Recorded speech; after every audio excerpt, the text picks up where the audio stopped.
16 years ago, a 19-year-old woman's body was discovered in the Sonoran Desert outside Phoenix. Her remains were mutilated beyond recognition, devastating her family and shocking the quiet Scottsdale community. Police suspected her boyfriend was involved, but with no solid evidence, the case quickly turned cold. For a decade, the investigation stalled while her determined father never abandoned hope, convinced that justice for his daughter would eventually prevail. Then in 2019, advanced DNA technology revealed critical details from old evidence that everyone had previously dismissed. A detail that transformed the entire case and stunned Arizona in ways no one could have predicted. Before we jump back in, tell us where you're tuning in from, and if this story touches you, make sure you're subscribed because tomorrow I've saved something extra special for you. On a scorching July morning in 2006, the Sonoran Desert outside Phoenix still shimmered with leftover heat from the previous day. The sun cast long shadows across the rocky terrain, making the saguaro cacti look like silent sentinels standing guard over the harsh landscape. A middle-aged man, walking his dog along a remote trail, suddenly stopped, his hand flying to his mouth. His dog had darted off the path and was pawing at something partially hidden beneath a cluster of desert brush. Drawing closer, the man saw what looked like fabric, torn, sun-bleached, and stained dark brown. As he cautiously pulled back a branch, his blood ran cold. Beneath the shrub lay a woman's boot, and next to it, something that made his stomach lurch, human remains, partially covered by rocks and sand, the desert heat having accelerated decomposition. With trembling fingers, he pulled out his cell phone and dialed 911, his voice breaking as he spoke. "I found a body in the desert off Sunrise Trail. Please hurry." Within 20 minutes, the wail of sirens cut through the morning stillness as Maricopa County Sheriff vehicles kicked up dust clouds on the access road. Deputies quickly secured the scene, stringing yellow tape between cacti and desert shrubs. Forensic technicians in white protective suits carefully documented every detail, placing numbered markers beside scattered evidence: a torn denim jacket, a silver charm bracelet half buried in sand, and strands of long dark hair caught on nearby brush. The remains had clearly been exposed to the harsh desert elements for several days. As investigators carefully removed layers of rocks and brush that had been deliberately placed over the body, the full horror of the scene became apparent. The young woman's face was unrecognizable, beaten with such force that her features were destroyed. Her dark hair was matted with dried blood, and her clothes were torn and disheveled. When the medical examiner arrived, she immediately noted the severity of the injuries. "This is no accident," she said quietly to the lead detective. "The placement of the body, the deliberate covering, someone wanted to hide her." As they prepared to transport the remains, a detective noticed something peculiar.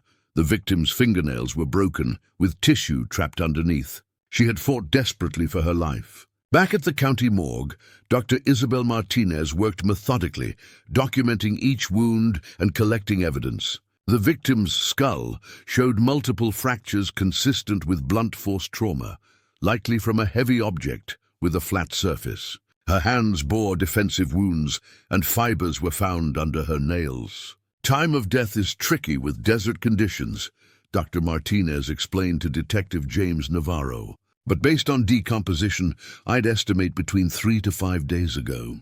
The heat accelerates everything out here." She pointed to the victim's wrists.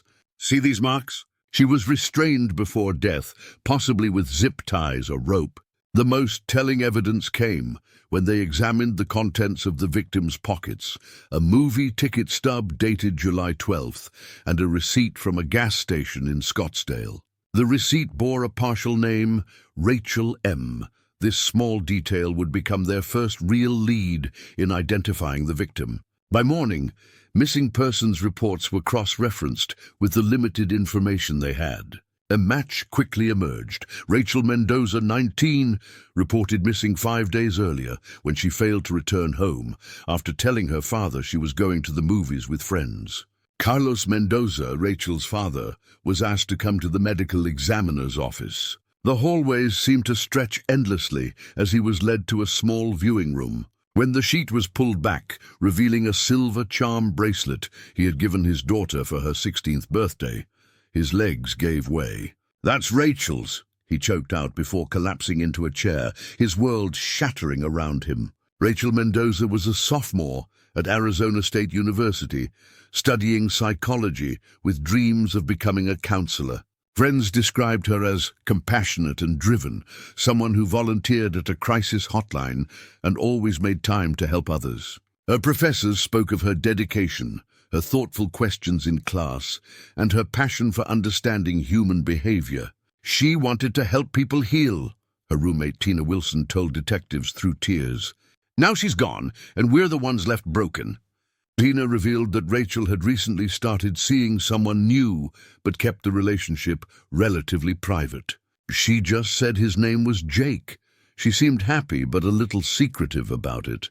News of Rachel's murder sent shockwaves through Scottsdale. The Arizona Republic ran a front-page headline, "ASU student found murdered in desert." Local TV stations broadcast footage of the crime scene, the yellow tape fluttering in the hot desert wind, and Rachel's smiling graduation photo. The stark contrast between her vibrant life and violent death stunned the community.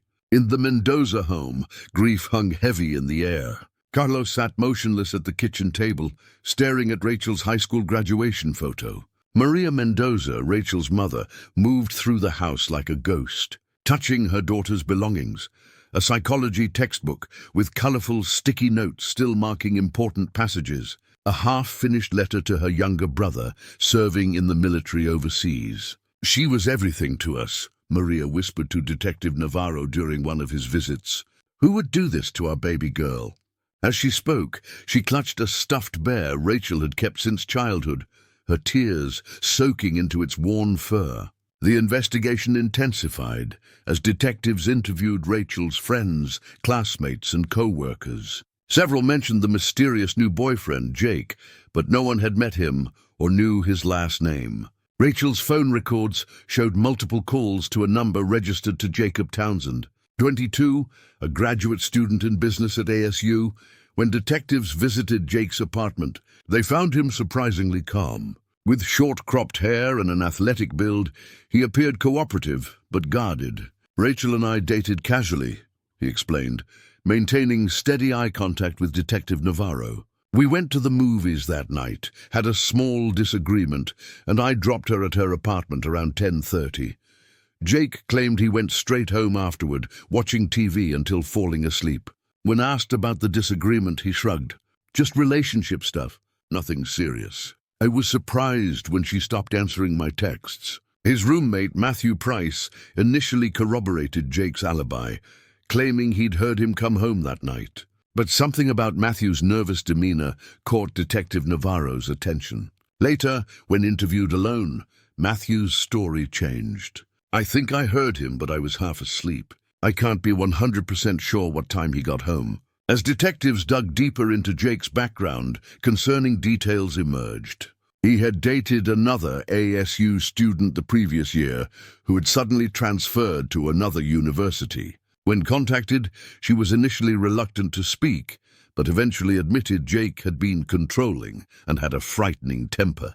"He never hit me," she said hesitantly, "but sometimes I was afraid he might." In Rachel's journal, found hidden under her mattress, detectives discovered entries describing a relationship that had quickly turned troubling. "Jake got so angry today when I mentioned studying with Eric," one entry read. "His eyes changed, like looking at a different person entirely.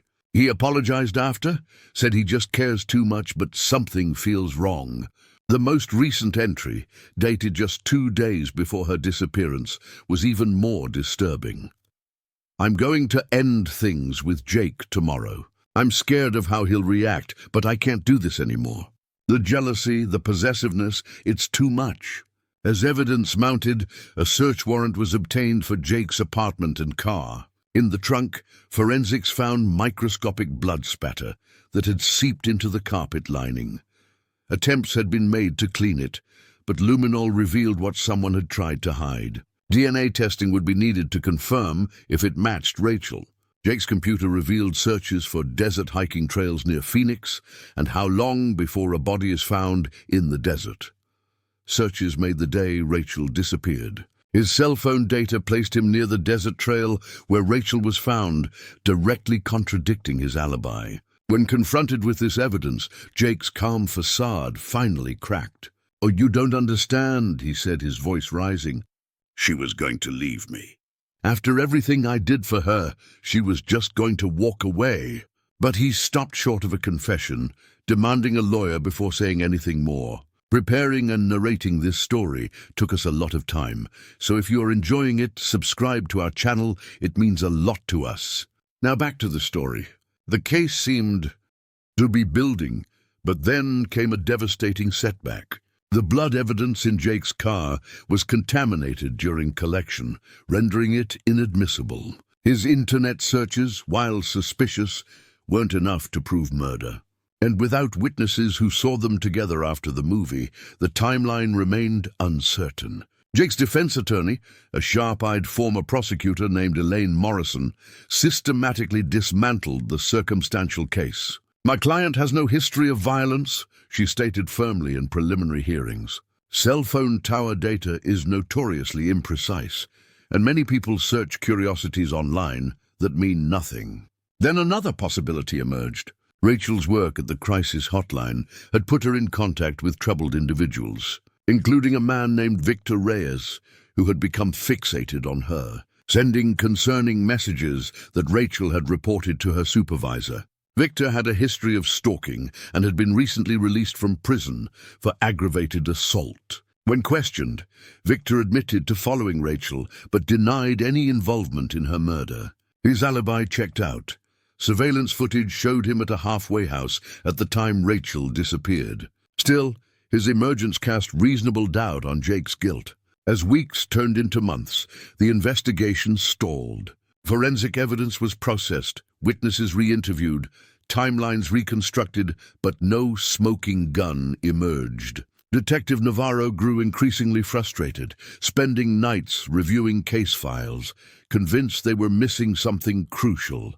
"Rachel deserves justice," he told his partner one late night, staring at her photo pinned to the investigation board. "Someone out there knows exactly what happened, and they're counting on us giving up."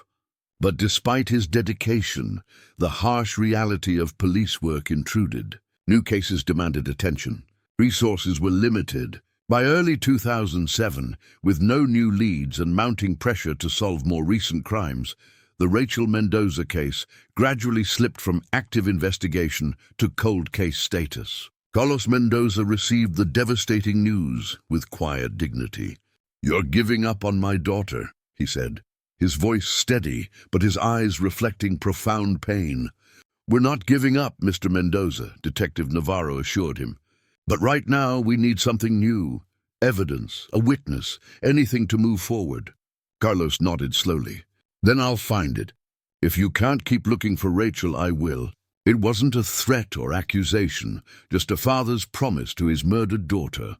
As Rachel's file was boxed and shelved, Jake Townsend returned to his life, graduating with his business degree and moving to California. Victor Reyes violated parole on an unrelated charge and returned to prison, and Rachel's family was left to somehow rebuild their shattered world. On the one-year anniversary of Rachel's death, Carlos Mendoza stood alone at the desert site where his daughter's body had been found. He placed a small cross decorated with sunflowers, Rachel's favorite, and vowed aloud, "I will never stop looking for the truth. Whoever did this will not escape justice forever."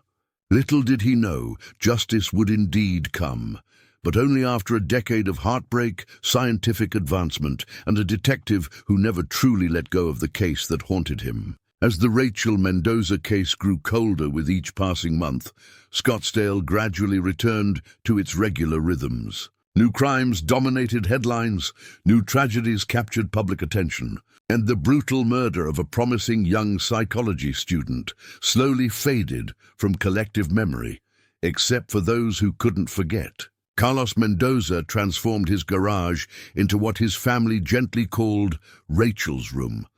Here, amid maps, timelines, and photos, he meticulously tracked every detail of his daughter's case. Each morning before his shift as a high school custodian, he spent an hour reviewing files and making calls. Each evening he added newspaper clippings, notes from conversations, and new theories to his growing collection.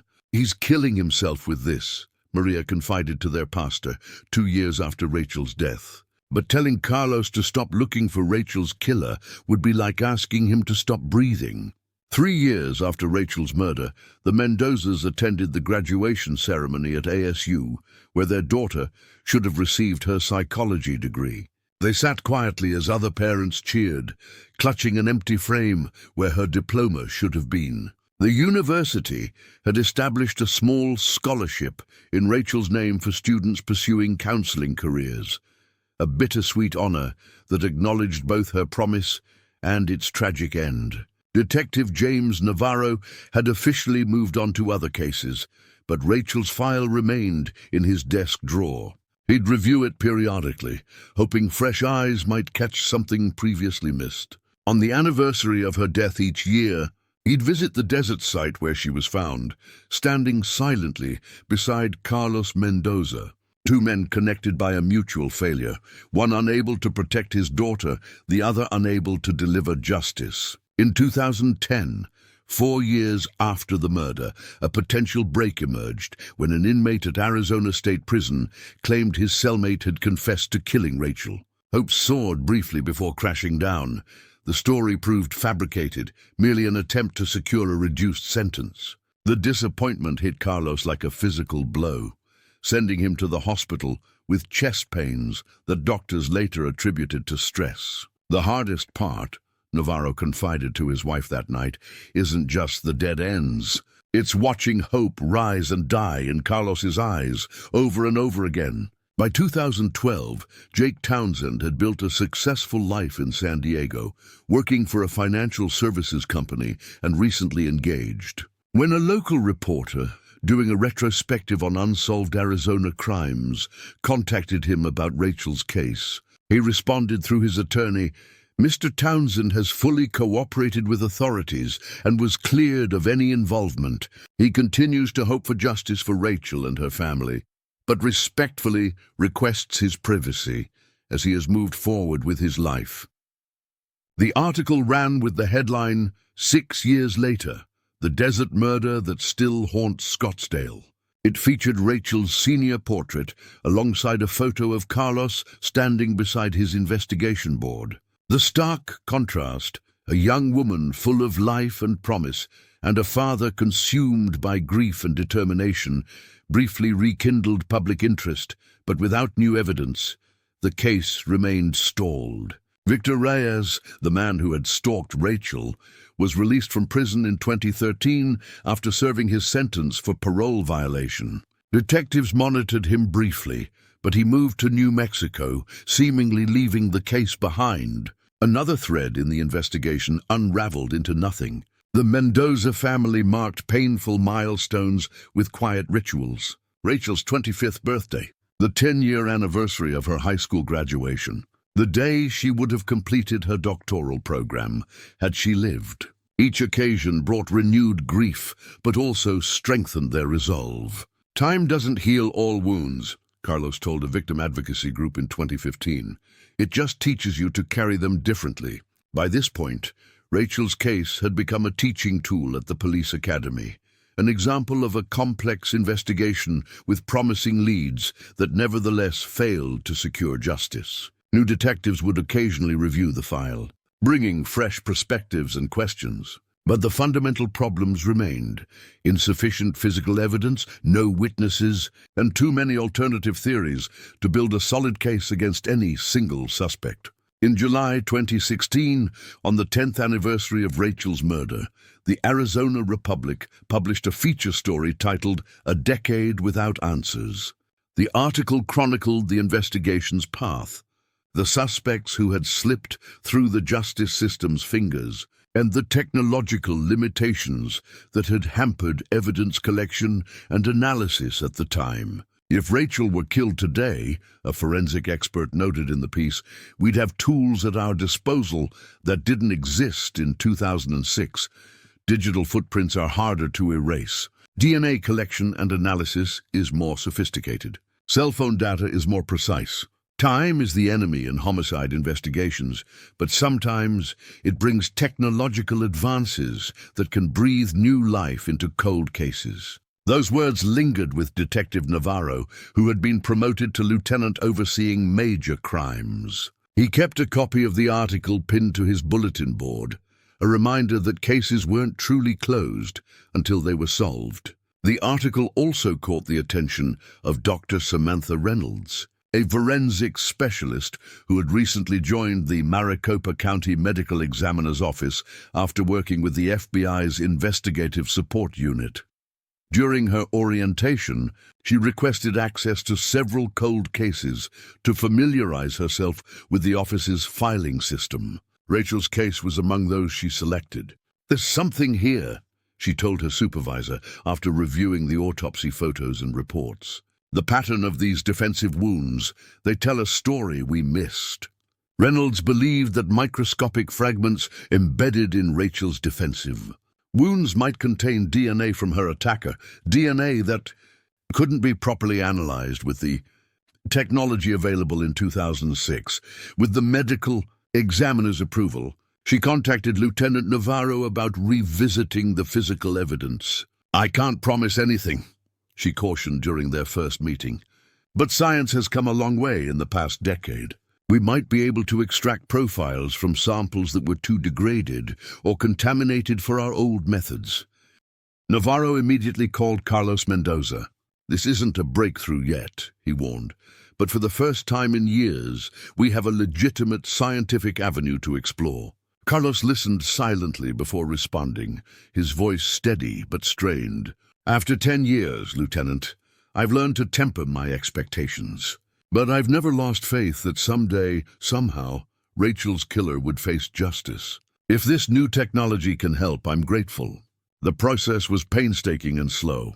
Budget constraints limited how quickly the old evidence could be re-examined. Competing priorities, current cases with living victims, understandably took precedence. But Dr. Reynolds persisted, working evenings and weekends on the project that had captured her professional curiosity and personal compassion. In 2017, the first results came back, inconclusive. The DNA extracted from Rachel's fingernails was too degraded for standard analysis. Carlos accepted the news with the same quiet dignity he had shown throughout the ordeal. But Maria broke down, the disappointment overwhelming after allowing herself to hope again. "We're not done," Dr. Reynolds insisted. "There are new techniques being developed, more sensitive extraction methods, alternative approaches to degraded samples. This isn't the end."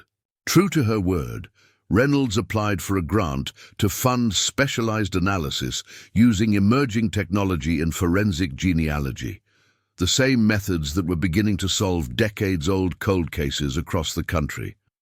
When the funding came through in early 2018, she wasted no time sending the samples to a specialized lab in Virginia.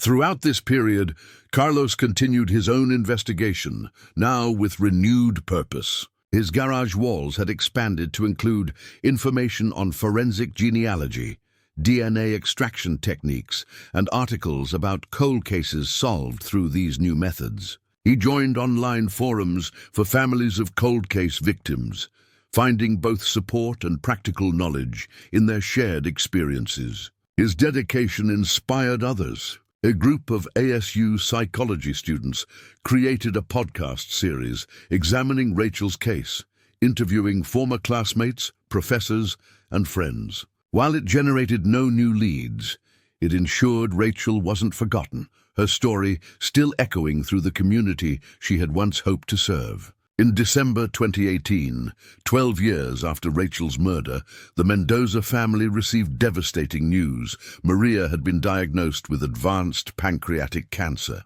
The doctors gave her months, perhaps weeks. "I always believed I'd live to see Rachel's killer brought to justice," she told Carlos from her hospital bed. "Now I'm not so sure." Carlos held her hand, his eyes fierce with determination. "I promise you, Maria, one way or another we will know the truth before you go."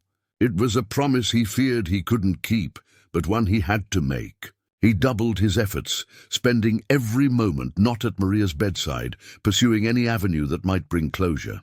He reached out to true crime shows, forensic experts, private investigators, anyone who might help break the case that had consumed his life. Meanwhile, in a laboratory in Virginia, Rachel's degraded DNA samples were being processed through cutting-edge analysis. Scientists were extracting fragments previously deemed unusable, creating partial profiles that could potentially be matched through expanded databases and genealogical mapping. In February 2019, as Maria's condition worsened, Dr. Reynolds received preliminary results from the Virginia lab.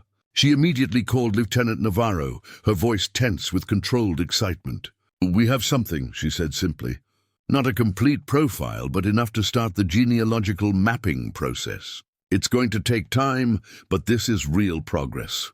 Navarro drove directly to the hospital where Maria was now receiving hospice care. He found Carlos dozing in a chair beside her bed, exhaustion etched into every line of his face. Gently, he woke the man who had become much more than just the family member of a victim, a partner in the long quest for justice. "The DNA analysis is yielding results," he explained quietly, careful not to disturb Maria's rest.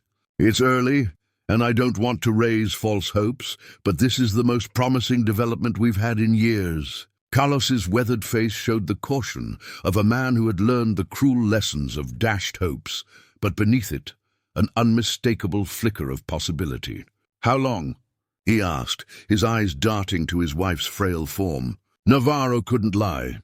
"Months, possibly. The genealogical mapping is complex. They're looking for familial matches, working backward to identify potential suspects." Carlos nodded slowly. "Maria doesn't have months." 3 weeks later, Maria Mendoza passed away peacefully, her hand in Carlos's, a photo of Rachel on the bedside table. At the funeral, Lieutenant Navarro stood at the back of the church, watching Carlos standing alone between two losses, too great for any one heart to bear. After the service, Carlos approached him. "The investigation continues," he said, "not a question but a statement of fact." Without pause, Navarro confirmed. "I give you my word." Spring turned to summer, and the forensic genealogists continued their methodical work, building family trees, identifying distant relatives through DNA matches in public databases, narrowing down possibilities. The process was revolutionizing cold case investigations across the country, but each case had its unique challenges, and Rachel's degraded samples made the work particularly difficult. In August 2019, 13 years after Rachel's murder, Dr. Reynolds received the preliminary genealogical report. The DNA fragments had yielded enough information to identify several family groupings with potential connections to the unidentified DNA found under Rachel's fingernails. "None of the names match our original suspects," she told Lieutenant Navarro, spreading the report on his desk. "Not Jake Townsend, not Victor Reyes, someone we never even considered." Navarro studied the family trees carefully. "This gives us direction, but not an identification. We need to trace these family lines forward, find potential suspects who would have been in Arizona in 2006, and then obtain comparison samples." The investigation entered a new phase. Detailed background checks on extended family members identified through the genealogical mapping. Detectives quietly gathered information, constructed timelines, and eliminated those with solid alibis or who had been outside Arizona during the critical period. By October, they had narrowed the focus to 3 family groups with members in the Phoenix area during 2006. One name in particular stood out: Matthew Price, Jake Townsend's former roommate, who had initially corroborated Jake's alibi before partially recanting his statement. Price was interviewed multiple times during the original investigation, Navarro reminded the team during their briefing. He was never considered a suspect, just a witness. But genealogically, his family tree matches one of our DNA family groups. The revelation shifted the entire framework of the investigation. Matthew Price wasn't just a peripheral figure who happened to be Jake's roommate. His DNA potentially matched what was found under Rachel's fingernails. And most damning, he had deliberately provided a false alibi for Jake early in the investigation, diverting suspicion from both of them. Investigators began rebuilding the case with Matthew at its center. They learned he had moved to Oregon in 2010, worked as an accountant, and lived a quiet, solitary life. No criminal record since the murder, no significant relationships, nothing to suggest the violence he had potentially unleashed on Rachel Mendoza. "We need a current DNA sample to confirm the match," Dr. Reynolds stressed. "The genealogical connection is strong, but not definitive enough for court." In November 2019, Lieutenant Navarro flew to Portland with a detective from the Cold Case Unit. They located Matthew Price leaving his office building, collected his discarded coffee cup from a public trash can, and submitted it for rush DNA analysis. Carlos Mendoza received the call on November 30th, 2019. "We have a match," Lieutenant Navarro told him, his voice steady despite the emotion behind the words. "It's conclusive. The DNA under Rachel's fingernails belongs to Matthew Price. 13 years after Rachel's murder, science had finally revealed what conventional investigation could not. The identity of her killer had been hiding in plain sight all along. Initially interviewed merely as a witness, the roommate who had helped create the alibi that derailed the investigation from the beginning. A week later, Matthew Price was arrested quietly at his Portland office. When confronted with the DNA evidence, his carefully constructed life crumbled. After 13 years of freedom, justice was finally catching up to the man who thought he had committed the perfect crime. As 2019 drew to a close, Carlos Mendoza stood alone at his wife's grave. "We found him, Maria," he whispered, placing flowers beside her headstone. "Rachel will have justice at last." In the Cold Case Unit's office, Lieutenant Navarro added a single word to the file that had haunted him for 13 years. Solved. Matthew Price sat in the Maricopa County interrogation room, his slumped posture a stark contrast to the confident man who had evaded justice for 13 years. The sterile white walls seemed to close in on him as Lieutenant Navarro placed a folder on the metal table between them. The room was deliberately cold, both in temperature and ambiance, designed to heighten discomfort and encourage confession. "We have your DNA under Rachel Mendoza's fingernails," Navarro stated flatly, opening the folder to reveal forensic reports. "The science is conclusive, Matthew. After 13 years, the truth is finally catching up." Matthew stared at the papers, his eyes hollow. For over a decade, he had constructed a careful life in Portland, quiet, unremarkable, invisible. Now it was crumbling under the weight of scientific evidence he never imagined could touch him after so much time. "I want to understand why," Navarro continued, his voice level but intense. "Rachel's father has waited 13 years to know what happened to his daughter. Her mother died, never knowing the truth. You owe them that much at least." The silence stretched for several minutes. When Matthew finally spoke, his voice was barely audible. "It was never supposed to be Rachel," he whispered. "It was always about Jake." Over the next 3 hours, Matthew Price revealed the twisted truth that had remained hidden for more than a decade. His confession, recorded on video and meticulously transcribed, would shock even seasoned investigators with its cold calculation and misplaced rage. Matthew had been in love with Jake Townsend since they became roommates in 2005. The obsession grew as Jake remained oblivious, dating various women while treating Matthew as nothing more than a friend and roommate. When Jake started seeing Rachel, Matthew's resentment festered into something darker.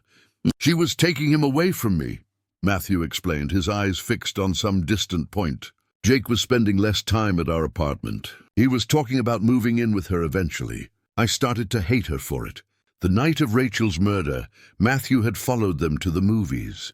He watched them argue in the parking lot afterward, a minor disagreement about Rachel studying with a male classmate. When Jake dropped Rachel at her apartment, Matthew expected him to come straight home. Instead, Jake went to a bar to cool off. That was my opportunity, Matthew continued.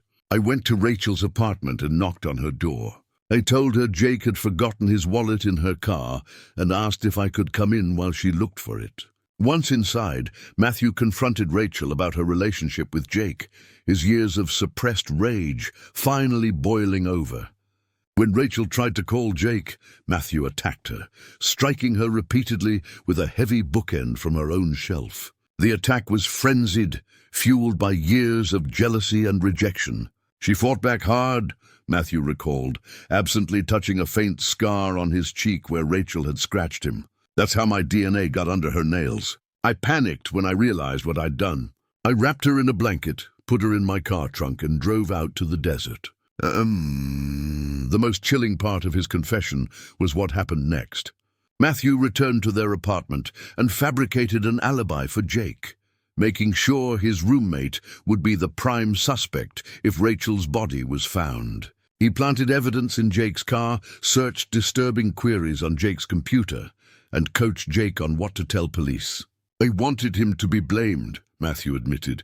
If I couldn't have him, I wanted his life destroyed. When the police started questioning him, I felt this twisted satisfaction watching him squirm. But when physical evidence failed to conclusively link Jake to the murder, Matthew played the concerned friend, subtly altering his statement to create just enough doubt about Jake's alibi to keep him under suspicion without enough evidence for charges. It was perfect, he said, his voice hollow. Jake never suspected me. The police never seriously looked at me. I was just the roommate, the witness, nothing more. Lieutenant Navarro listened with controlled rage, maintaining his professional demeanor while documenting every detail of this cold-blooded crime and its calculated cover-up. Did you ever feel remorse? Navarro asked finally. In 13 years, did you ever think about the lives you destroyed? Matthew looked up, his expression unsettlingly empty. Sometimes I would see her face when I closed my eyes. But then I would remind myself that she was trying to take Jake from me. I convinced myself she deserved it. The confession was comprehensive, detailing how Matthew had disposed of the murder weapon in a construction site that had since been developed into a shopping center. How he had meticulously cleaned the crime scene, and how he had manipulated both Jake and the police investigation for years. When Navarro finally rose to leave, he had one last question. Why confess now? You could have continued to deny everything, forced us to prove every detail in court. Matthew shrugged, the gesture oddly casual given the circumstances. The DNA is conclusive, and honestly, it's almost a relief. 13 years of looking over my shoulder, wondering if today would be the day someone figured it out. Now it's over. As the confession was processed, Lieutenant Navarro made the call he had imagined countless times over the years. Carlos Mendoza answered on the second ring. We have a full confession, Navarro said simply. The silence on the other end spoke volumes. The weight of 13 years, seeking justice suddenly lifting. The bittersweet reality that Maria hadn't lived to see this day. The complex emotions of finally knowing the truth. Was it Jake? Carlos asked finally, his voice steady. No, Navarro replied. It was his roommate, Matthew Price. He killed Rachel out of jealousy and tried to frame Jake for it. Another long silence followed. I need to hear it all, Carlos said eventually. Every detail. I need to understand what happened to my daughter. The next day, Carlos Mendoza sat in Lieutenant Navarro's office, listening to the full confession. His weathered hands gripped the armrests as Matthew's emotionless voice described Rachel's final moments, her confusion turning to terror, her desperate fight for survival, her final breaths in the desert darkness. When the recording ended, Carlos remained motionless, tears streaming silently down his face.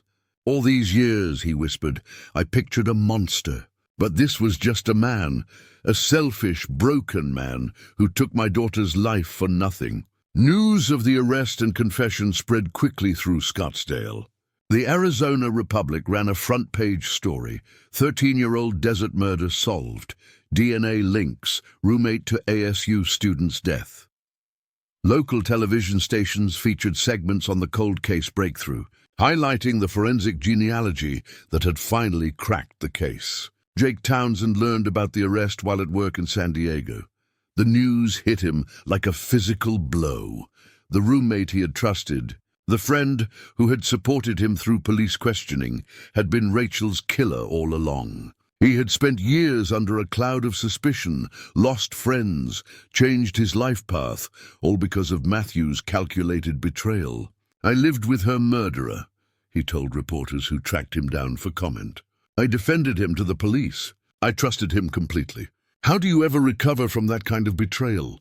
The revelation that Matthew had been in love with Jake added another disturbing dimension to the case. Jake had never suspected Matthew's feelings, never imagined that his roommate's apparently supportive friendship masked such dangerous obsession.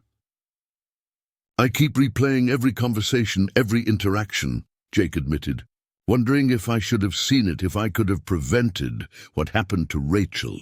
That guilt will stay with me forever." In February 2020, Matthew Price's trial began. The Maricopa County Courthouse was packed with spectators, reporters, and ASU psychology students studying criminal behavior. Carlos Mendoza sat in the front row each day, a photo of Rachel pinned to his lapel, his eyes never leaving the man who had murdered his daughter. The prosecution's case was meticulous, building on Matthew's confession with forensic evidence preserved for 13 years. Dr. Samantha Reynolds testified about the groundbreaking DNA analysis that had finally identified Rachel's killer, explaining to the jury how advances in forensic science had made this cold case solvable. "What we couldn't do in 2006, we can do now," she explained. "DNA fragments that were once considered too degraded or incomplete can now be analyzed through sophisticated processes." Science caught up with this crime.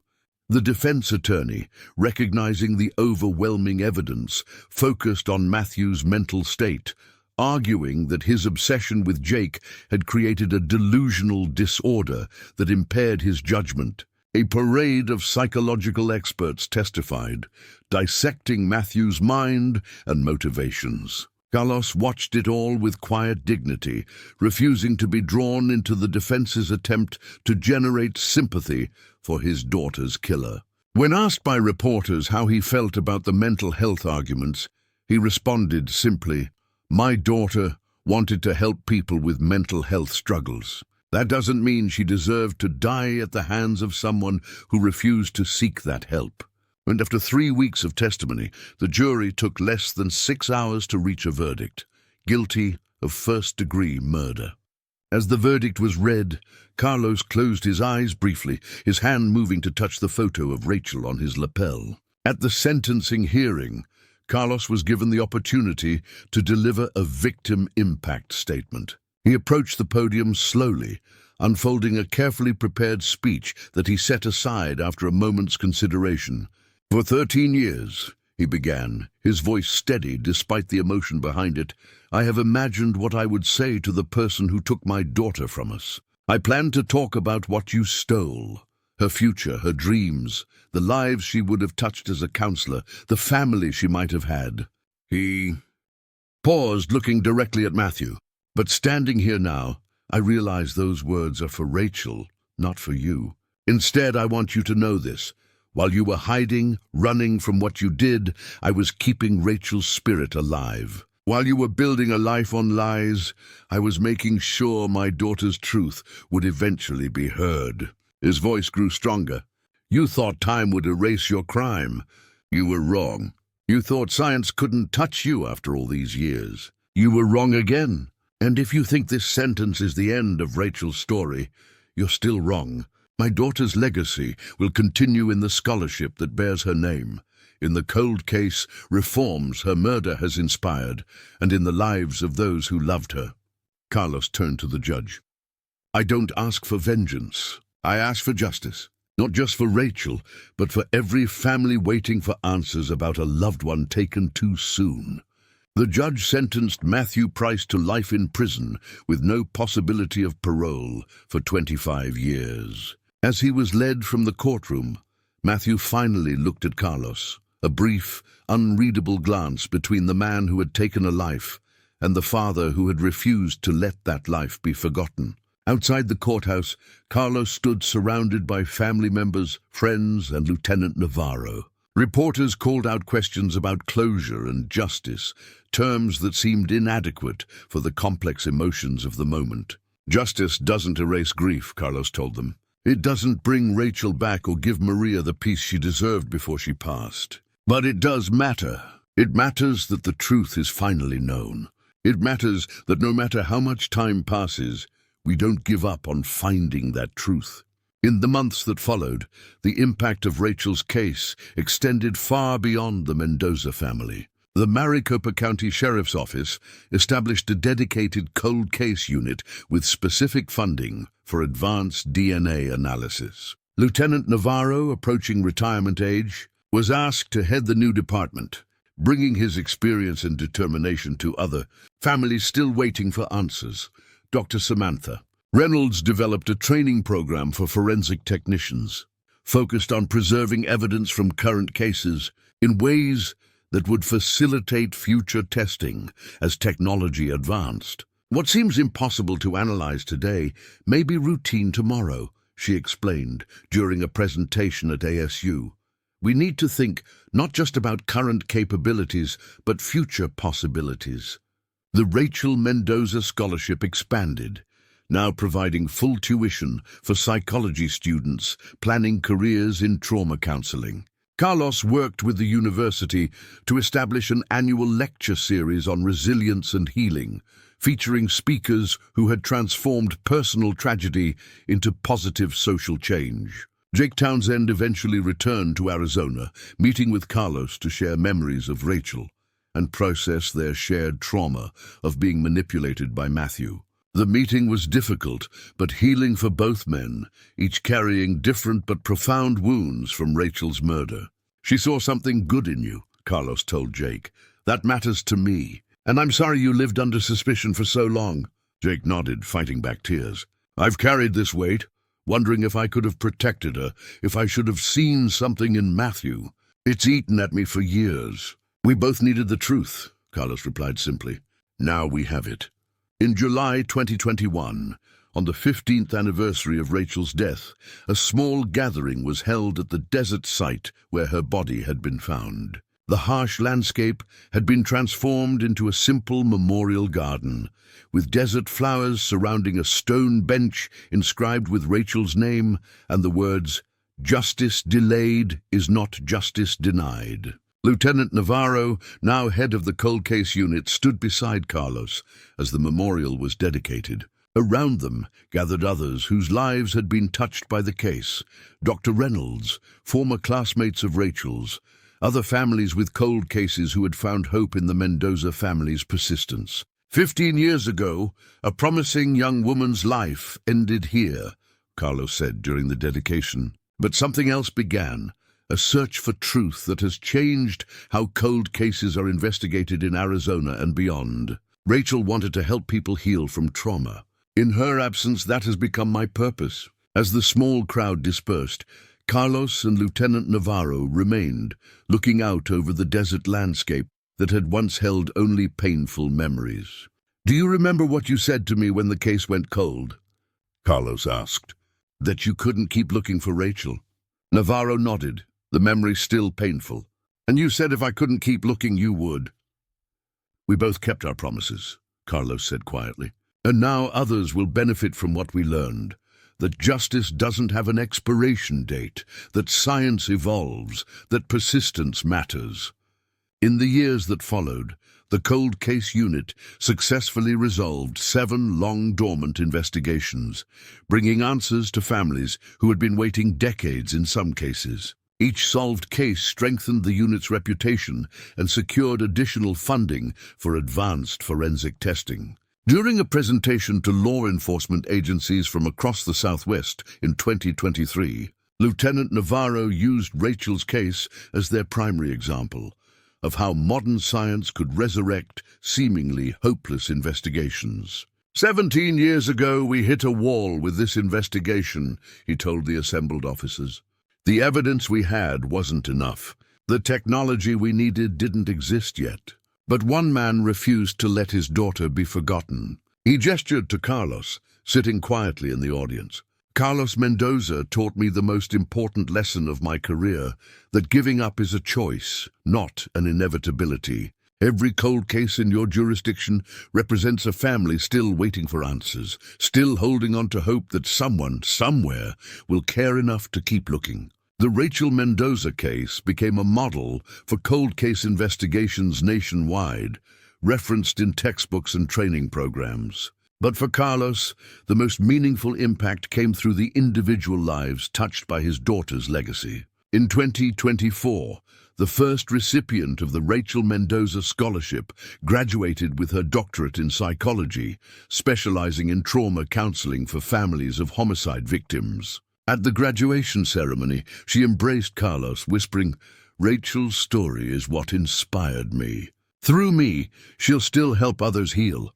2 decades after Rachel's murder, Carlos Mendoza stood at the Desert Memorial, now an established place of reflection for those touched by unsolved cases. His hair had turned completely white, his face weathered by years of grief and purpose. Beside him stood Lieutenant Navarro, similarly aged by time, but still serving as head of the cold case unit he had built from Rachel's case. 20 years, Carlos mused. Sometimes it feels like yesterday. Other times, it feels like another lifetime. Navarro nodded. Time is strange that way, especially with cases like this. But what matters is that Rachel's story didn't end in this desert. It continued through you, through the changes her case inspired, through every family that now has answers because we learned from your determination. Carlos smiled faintly, touching the memorial stone. Maria would be proud. She always said Rachel was meant to make a difference in people's lives. Just not the way any of us imagined. As they turned to leave, a young detective from the cold case unit approached respectfully. "Sir, we've just had a breakthrough on the Sullivan case from 1998. 26 years cold, but the genealogical mapping finally gave us a suspect. I thought you both would want to know right away." Navarro looked at Carlos, both men thinking the same thing. Another family about to receive the answers they had waited decades to hear. "This is Rachel's legacy," Carlos said softly. "Every cold case solved, every family that finally knows the truth. That's my daughter's work continuing in this world." As they walked back toward their cars, the desert sunset painted the memorial garden in warm golden light. Behind them, Rachel's name caught the fading sunlight, a permanent reminder that even in the harshest landscapes, justice can ultimately bloom if someone cares enough to keep searching for the truth. The Rachel Mendoza case became a cornerstone of cold case investigation training throughout the Southwest. Law enforcement academies used it to illustrate both the pitfalls of tunnel vision and the power of preserving evidence for future technological advances. But beyond professional circles, Rachel's story touched countless lives in ways no one could have predicted when her body was discovered in the desert all those years ago. In 2025, Carlos Mendoza published a memoir titled Desert Truth, A Father's 20-Year Search for Justice. The book chronicled not just Rachel's case, but the profound transformation of a quiet high school custodian into a respected advocate for cold case reform. The memoir became a national bestseller, with proceeds funding expansions to the Rachel Mendoza Scholarship and cold case investigation grants. "I never wanted to be an author," Carlos explained during a book signing at the ASU campus. "I just wanted other families to know that persistence matters, that their loved ones deserve justice no matter how much time has passed." The book caught the attention of documentary filmmakers, who approached Carlos about sharing Rachel's story on screen. After careful consideration, he agreed, with one condition, that the documentary focus not just on the crime and investigation, but on Rachel's life and legacy. "The world knows how my daughter died," he told the producers. "I want them to know how she lived, and how her story continues to change lives today."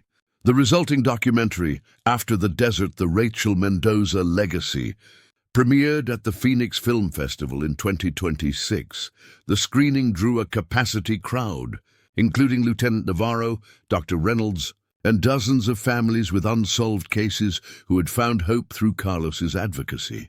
The film interwove the criminal investigation with stories of lives touched by Rachel's case, psychology students inspired by her scholarship, cold case detectives applying lessons from her investigation, families who found answers through the techniques pioneered in solving her murder.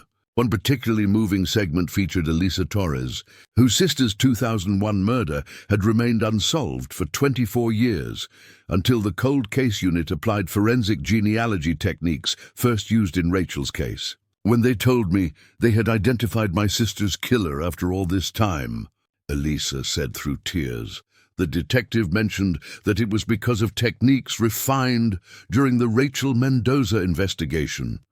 "So in a way, Rachel helped bring my sister justice too." The documentary won critical acclaim and several awards, expanding awareness of cold case issues nationwide. Carlos found himself increasingly in demand as a speaker at victim advocacy conferences, law enforcement symposiums, and university criminology programs.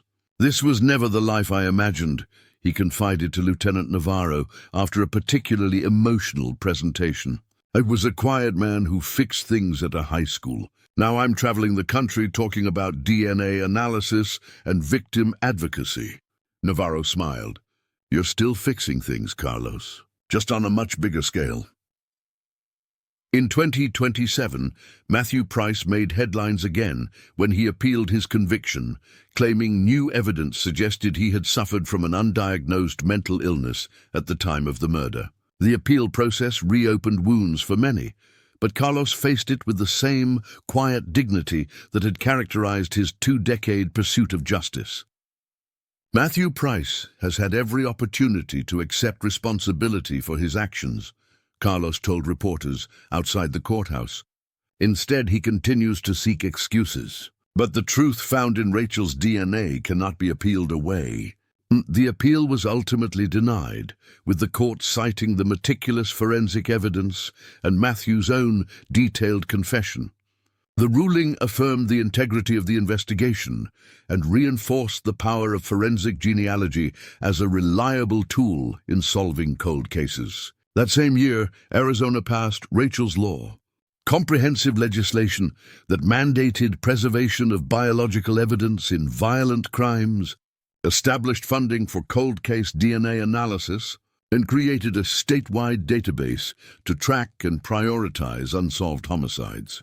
Carlos stood behind Governor Melissa Santos as she signed the bill into law, his weathered hands steadying the framed photo of Rachel he always carried to such events.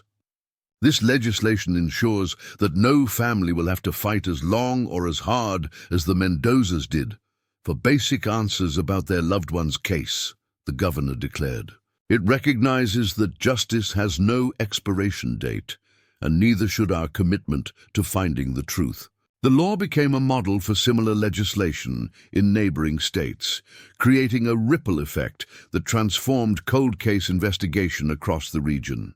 Within 3 years, 17 cold cases in Arizona alone were solved through the resources and protocols established under Rachel's Law. As Carlos approached his 70th birthday in 2029, he began contemplating his legacy. Rachel would have been 42, possibly married with children, perhaps at the peak of her career as a psychologist. These thoughts often occupied his mind as he tended the small memorial garden outside his home, where Maria's and Rachel's favorite flowers bloomed side by side. "I want to ensure that this work continues after I'm gone," he told Lieutenant Navarro, who had officially retired but remained involved with the cold case unit as a consultant. Not just the scholarship or the foundation, but the human connection with families still waiting for answers. Together with Dr. Reynolds, they established the Mendoza Initiative, a comprehensive program that paired forensic experts with families of cold case victims. The program provided both emotional support and practical guidance, helping families understand investigation procedures, teaching them to effectively advocate for their cases. and connecting them with resources for coping with unresolved grief. The initiative quickly grew beyond Arizona, establishing chapters in California, Nevada, New Mexico, and Texas. Each chapter maintained the same core philosophy that solving cold cases required both scientific expertise and human perseverance, that families deserved both technical support and emotional understanding. In 2030, 24 years after Rachel's murder, Carlos received an unexpected letter postmarked from the Arizona State Prison Complex. The handwriting on the envelope was unfamiliar, but the name in the return address made his hands tremble. Matthew Price. Carlos considered discarding the letter unopened. What could his daughter's killer possibly have to say that would matter after all this time? But after sitting with the envelope for several days, a quiet inner voice, one that sounded remarkably like Rachel's, urged him to at least read the words. The letter was brief, written in a shaky hand. Mr. Mendoza, after 24 years of denying the full truth, even to myself, I am writing to take complete responsibility for what I did to your daughter. No excuses about mental illness, no blaming my feelings for Jake, no more lies. I killed Rachel out of jealousy and selfishness, and then I watched you suffer for years while I remained free. The pain I caused cannot be undone. I don't expect or deserve forgiveness, but I wanted you to know that your relentless pursuit of justice has forced me to finally face what I did. Your dignity and determination have shamed me in ways no prison sentence could. Matthew Price. Carlos sat with the letter for a long time, emotions washing through him in waves, anger, grief, a strange sense of completion. He showed it to Lieutenant Navarro the next day, still unsure how to feel about this unexpected acknowledgement. "Does it change anything?" he asked, genuinely uncertain. Navarro considered the question carefully. "It doesn't bring Rachel back. It doesn't erase what he did or the years you spent searching for answers. But maybe it confirms something we already knew. The truth has a power that extends beyond courtrooms and prison cells. The truth you fought for changed even him eventually." Carlos nodded slowly. He never responded to Matthew's letter, but he did add it to the archive of case materials he had donated to ASU's criminal justice program. One more piece of the story that had reshaped so many lives. In 2031, the 25th anniversary of Rachel's death, a major symposium on cold case investigation was held at ASU, bringing together experts from across the country. The event culminated with the dedication of the Rachel Mendoza Center for Justice Studies, a new facility housing both academic research programs and practical resources for families navigating unsolved cases. At the dedication ceremony, Carlos was surprised to see Jake Townsend in attendance. Now in his late 40s, Jake had built a successful business in California, but had never fully escaped the shadow of being wrongfully suspected in Rachel's murder. The two men embraced briefly, connected by the tragedy that had altered both their lives in profound ways. "I still dream about her sometimes," Jake admitted quietly as they walked through the new center. Not the horrible parts, but just ordinary moments. Rachel laughing about something, studying with that intense focus she had, always wanting to understand people better. Carlos nodded. Those are the memories that matter most. Beyond the case, beyond the tragedy, who she really was. The center quickly established itself as the nation's premier resource for cold case research, combining academic rigor with practical application. Its unique approach brought together forensic scientists, law enforcement professionals, psychological researchers, and families of victims to address cold cases from multiple angles simultaneously. Dr. Samantha Reynolds, now director of the center's forensic division, continued pushing boundaries in DNA analysis. Her team pioneered techniques for extracting usable genetic material from evidence previously considered too degraded for testing, further expanding the possibilities for solving decades-old cases. "What we're learning," she explained during an interview with National Public Radio, "is that there's almost no such thing as a truly unsolvable case anymore. With sufficient resources, determination, and technological innovation, we can find answers that seemed impossible just a few years ago. The Rachel Mendoza Scholarship had expanded over the years, now supporting a dozen students annually who committed to careers in trauma counseling, victim advocacy, or forensic psychology. Each spring, scholarship recipients would gather with Carlos for dinner, sharing their dreams and drawing inspiration from Rachel's story. During one such dinner in 2032, a scholarship recipient named Maya Jimenez asked Carlos a question no one had posed before. If Rachel could see everything that's happened because of her case, all the lives changed, all the reforms enacted, all the other cases solved, what do you think she would say? Carlos felt tears well in his eyes, but they were different from the tears of grief he had shed for so many years. Rachel wanted to help people heal from trauma, he said after a moment. She never got the chance to do that directly, but through all of you, through the center, through every cold case that finds resolution, because of what we learned from her case, she's helping more people than she ever could have in one lifetime. In 2033, 27 years after Rachel's murder, Carlos faced his own mortality when he was diagnosed with advanced heart disease. As he underwent treatment, former recipients of the Rachel Mendoza Scholarship, now practicing psychologists, victim advocates, and forensic experts, took turns sitting with him, providing the same compassionate support they offered to clients every day. Rachel would be proud of you all, he told them from his hospital bed.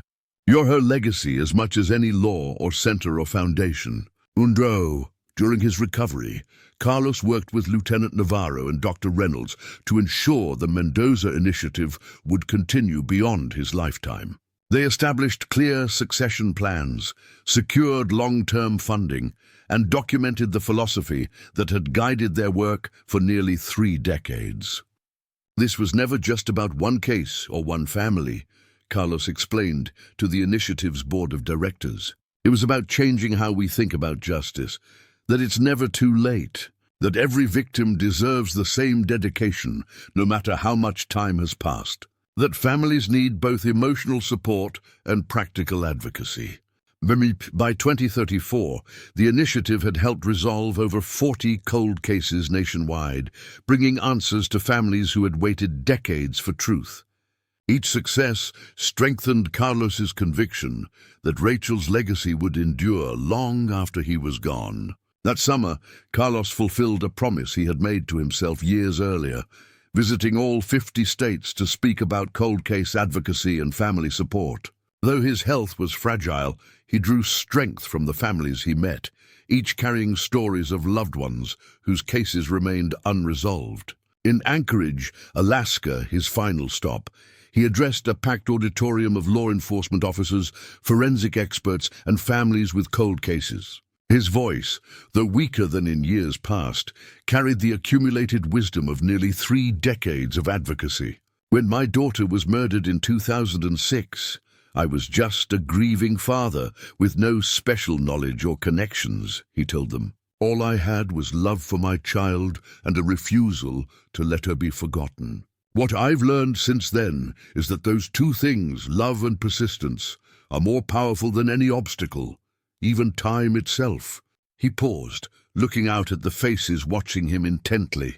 If you're a family member waiting for answers, don't let anyone tell you it's time to move on or let go. Moving forward with your life doesn't mean abandoning your search for truth. If you're a detective working cold cases, remember that behind every file is a family still waiting, still hoping someone cares enough to keep looking. And if you're a forensic scientist, know that every advance you make, every technique you refine, has the potential to bring light to cases that have waited in darkness for decades. As he concluded his speech, the audience rose in standing ovation, not just for his words, but for the journey that had transformed personal tragedy into a movement that had changed countless lives. Upon returning to Arizona, Carlos spent a quiet afternoon at the Desert Memorial Garden, where Rachel had been found 28 years earlier. The harsh landscape had been softened by carefully selected desert plants, a small fountain, and benches where visitors could sit and reflect. Lieutenant Navarro joined him, both men now in their 70s, bound by a friendship forged through tragedy and purpose. Sometimes I wonder what would have happened if we'd had the technology back in 2006 that we have now, Navarro mused. If we could have solved Rachel's case immediately. Carlos considered this. Justice would have come sooner. Maria would have had answers before she died. But all of this, he gestured broadly, indicating not just the memorial but everything their work had accomplished, might never have happened. Sometimes I think Rachel's greatest impact came through the weight itself, through what we learned and created during those years of searching.